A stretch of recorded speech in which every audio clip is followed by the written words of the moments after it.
Hey there, it's me Sai. I am taking you with me to this massive and lush mall here in Qatar, where I am going to share to you the 10 budget-friendly and unexpected things you can do in Doha Festival City.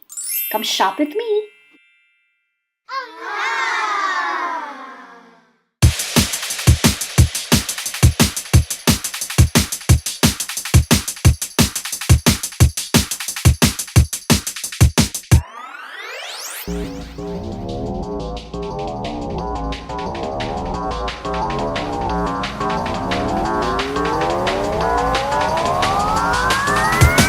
Before official shopping begins, toilet first before pleasure, and that's number 1.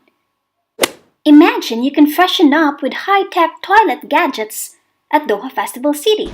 Impressive!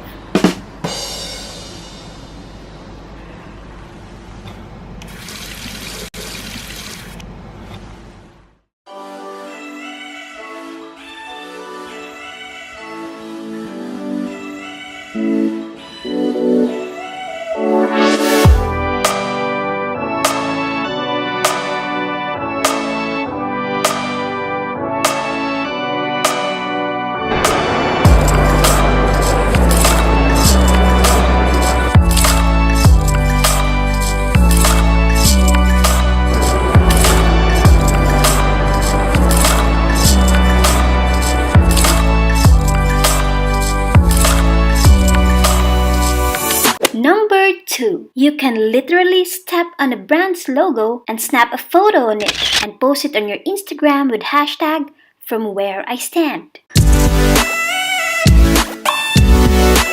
Number 3. You can enjoy zero-cost experiential shopping where you can see, smell, and feel the products without buying anything from the store.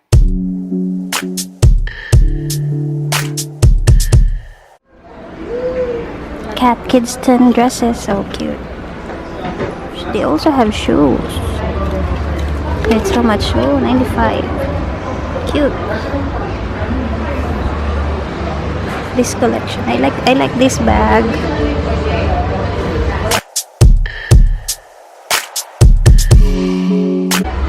Sling bag. Ah, nasa. Oh, magnet. Diba? Oh, how much? 260. This one is also beautiful with big strap. Try on. Sling. Ah, this is beautiful. Leather. They have like this there. Oh, gold. Matte gold. Nindot siya.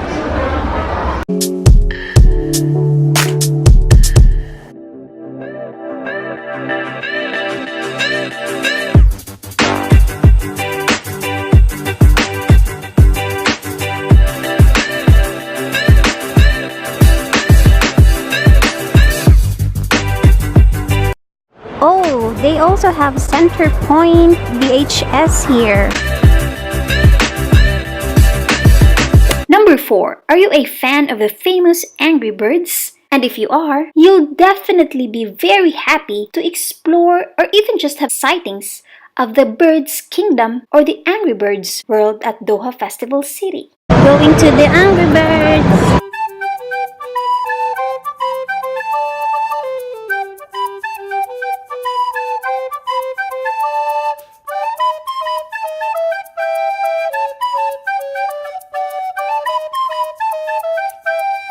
Number 5. Dining alfresco inside the mall. Yes, there are restaurants at Doha Festival City that offer such kind of experience, giving you that outdoor feel even though you're still inside the mall.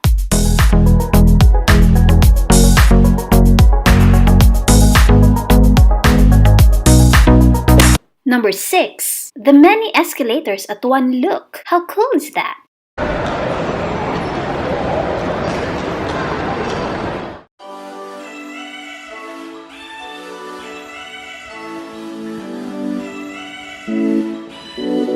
Number 7. Imagine you can buy limited edition pencils with a pencil box. I purchased the pencils at Gift Shed Doha.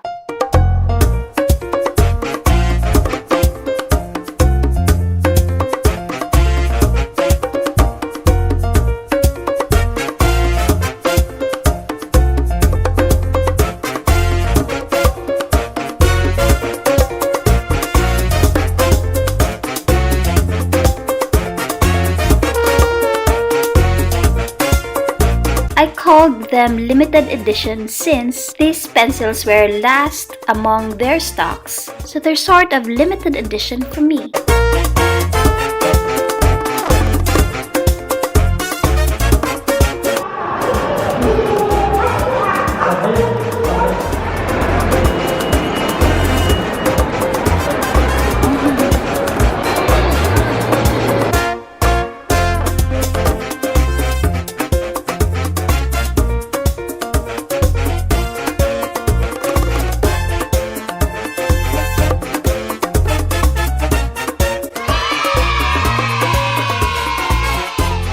Number 8. Experience maze-like shopping spree with arrows as your guide. Only at IKEA.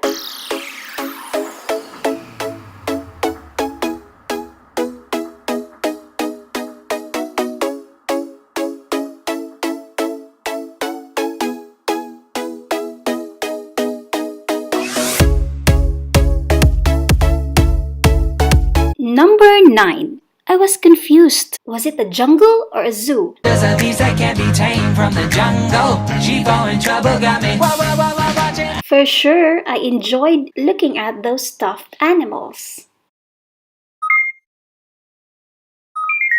Do you think I have forgotten number 10? Of course not. Number 10. Spotted a jumbo shining half moon at the mall's field. Wow! The moon shines bright like diamonds. Okay, we're going home. I hope you have enjoyed this fun video. Please like, share, and comment below. Thanks, bye!